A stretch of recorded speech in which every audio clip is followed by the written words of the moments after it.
Hi guys, welcome to my YouTube channel. ಇವತ್ತು ಬಂದು ನಾನು ಡೈಲಿ ಎಲ್ಲರೂ ಮೊಟ್ಟೆನ ಬೇಯಿಸ್ಕೊಂಡು ತಿನ್ನೋದು ನಾರ್ಮಲ್ಲೇನೆ. ಬೇಯಿಸ್ಕೊಂಡು ತಿನ್ನೋದು ಬೇಜಾರಾಗಿ ಸ್ಪೆಷಲ್ಲಾಗಿ ಏನಾದ್ರು ಮಾಡ್ಕೋಬೇಕು ಅಂದಾಗ ಈ ರೆಸಿಪಿನ ಟ್ರೈ ಮಾಡಿ. ನಿಜವಾಗ್ಲೂ ಚೆನ್ನಾಗಿರುತ್ತೆ. ನಾವು ಮೊಟ್ಟೆನೇ ಇಷ್ಟ ಆಗಲ್ಲ, ತಿನ್ನಲ್ಲ ಅಂದವ್ರಿಗೂ ಒಂದ್ಸಲ ಮಾಡಿ ತಿನ್ನಿಸಿ ನೋಡಿ, ಎಲ್ರಿಗೂ ಶೇರ್ ಮಾಡಿ. ತುಂಬ ಚೆನ್ನಾಗಿರುತ್ತೆ. ಹೇಗೆ ಮಾಡೋದು, ಯಾವುದ್ಯಾವ್ದು ಇಂಗ್ರೀಡಿಯೆಂಟ್ಸ್ ಬೇಕು, ನಾನು ಏನು ಮಾಡ್ತಾಯಿದ್ದೀನಿ ಅಂತ ತೋರಿಸ್ತೀನಿ ಬನ್ನಿ.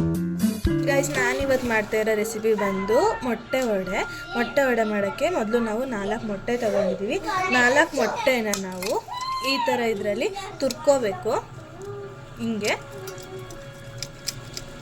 ಸ್ವಲ್ಪ ದೊಡ್ಡ ಸೈಜ್ ಇರುತ್ತಲ್ಲ ಅದರಲ್ಲೇ ತುರ್ಕೊಡಿ, ಚೆನ್ನಾಗಿರುತ್ತೆ ಕಲ್ಸೋಕ್ಕೆಲ್ಲ.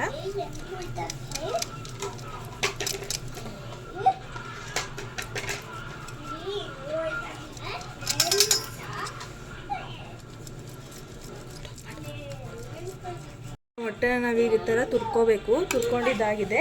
ಈಗ ನೆಕ್ಸ್ಟ್ ನಾವು ಇದಕ್ಕೆ 2 ಈರುಳ್ಳಿನ ಸಣ್ಣ ಕಟ್ ಮಾಡಿ ಇಟ್ಕೊಂಡಿದ್ದೀನಿ. ಈರುಳ್ಳಿ ನೀವು ಎಷ್ಟು ಹಾಕೋತೀರ ಅಷ್ಟು ಟೇಸ್ಟ್ ಚೆನ್ನಾಗಿರುತ್ತೆ. ನಾನು 2 ಈರುಳ್ಳಿ ಯೂಸ್ ಮಾಡಿದ್ದೀನಿ ಇಲ್ಲಿ. ಜೊತೆಗೆ ಸ್ವಲ್ಪ ಕೊತ್ತಂಬರಿ ಸೊಪ್ಪು ಮತ್ತು 2 ಹಸಿರು ಮೆಣಸಿನ್ಕಾಯಿನ ರೌಂಡಿಗೆ ಹೆಚ್ಕೊಂಡಿದ್ದೀನಿ. ಜೊತೆಗೆ ಸ್ವಲ್ಪ ಜೀರಿಗೆ,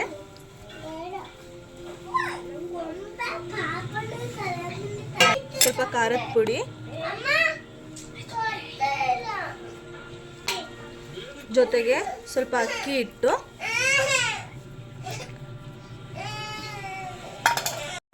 ಸ್ವಲ್ಪ ಮೈದಾ ಹಿಟ್ಟು, 1-2 ಟೇಬಲ್ ಸ್ಪೂನ್ ಆಗೋಷ್ಟು ಸಾಕು. ಜಾಸ್ತಿ ಎಲ್ಲ ಹಾಕ್ಕೊಳ್ಳೋಕೆ ಹೋಗಬೇಡಿ, ಜಾಸ್ತಿ ಮೈದಾ ಹಾಕಿದರೆ ಹೊಟ್ಟೆ ಹಿಡ್ಕೊಳ್ಳುತ್ತೆ. ಜೊತೆಗೆ ರುಚಿಗೆ ತಕ್ಕಷ್ಟು ಉಪ್ಪು ಹಾಕ್ಕೊಳ್ಳೋದು.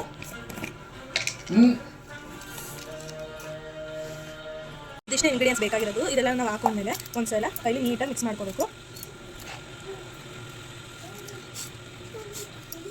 ಮಾಡ್ಕೊಂಡ್ಮೇಲೆ ಸ್ವಲ್ಪ ನೀರು ತಗೊಂಡು ಕೈಲಿ ಕಲಿಸ್ಕೊಡಿ.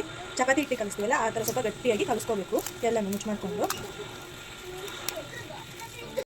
ಇವಾಗ ಚೆನ್ನಾಗಿ ಮಿತ್ಕೊಂಡಿದ್ದಾಗಿದೆ.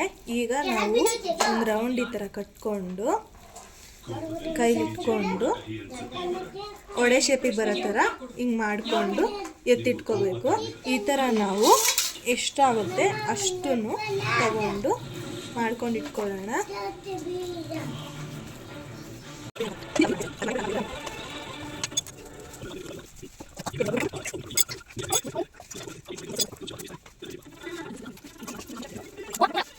ಇವಾಗ ನಮ್ಮ ಮೊಟ್ಟೆ ವಡೆ ಎಲ್ಲ ನಾವು ತಟ್ಟಿಟ್ಟಿದ್ದಾಗಿದೆ. ಈಗ ಇದನ್ನು ಎಣ್ಣೆಲಿ ಹಾಕ್ಬಿಟ್ಟು ಬೇಯಿಸ್ಬೇಕು. ಬನ್ನಿ ಅದನ್ನು ತೋರಿಸ್ತೀನಿ ಯಾವ ಥರ ಎಣ್ಣೆಲಿ ಬೇಯಿಸ್ಬೇಕು, ಎಷ್ಟು ಡೀಪ್ ಫ್ರೈ ಆಗಬೇಕು ಅಂತ ಹೇಳ್ಕೊಡ್ತೀನಿ ಬನ್ನಿ. ವಡೆ ಮಾಡೋಕ್ಕೆ ನಾವು ಒಂದು ಬಾಣಲಿಲಿ ಎಣ್ಣೆ ಬಿಟ್ಬಿಟ್ಟು ಗ್ಯಾಸ್ ಮೇಲೆ ಇಟ್ಟಿದ್ದೀವಿ. ಎಣ್ಣೆ ಕಾದಿದೆ. ಕಾದಿರೋ ಎಣ್ಣೆಗೆ ನಾವು ತಟ್ಟಿಟ್ಕೊಂಡಿರೋಂಥ ವಡೆನ ಹಾಕಬೇಕು.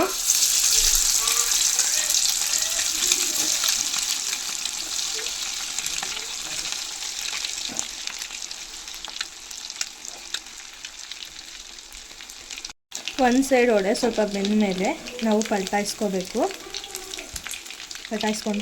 ಇನ್ನೊಂದು ಸೈಡ್ ಬೇಯಿಸ್ಕೋಬೇಕು.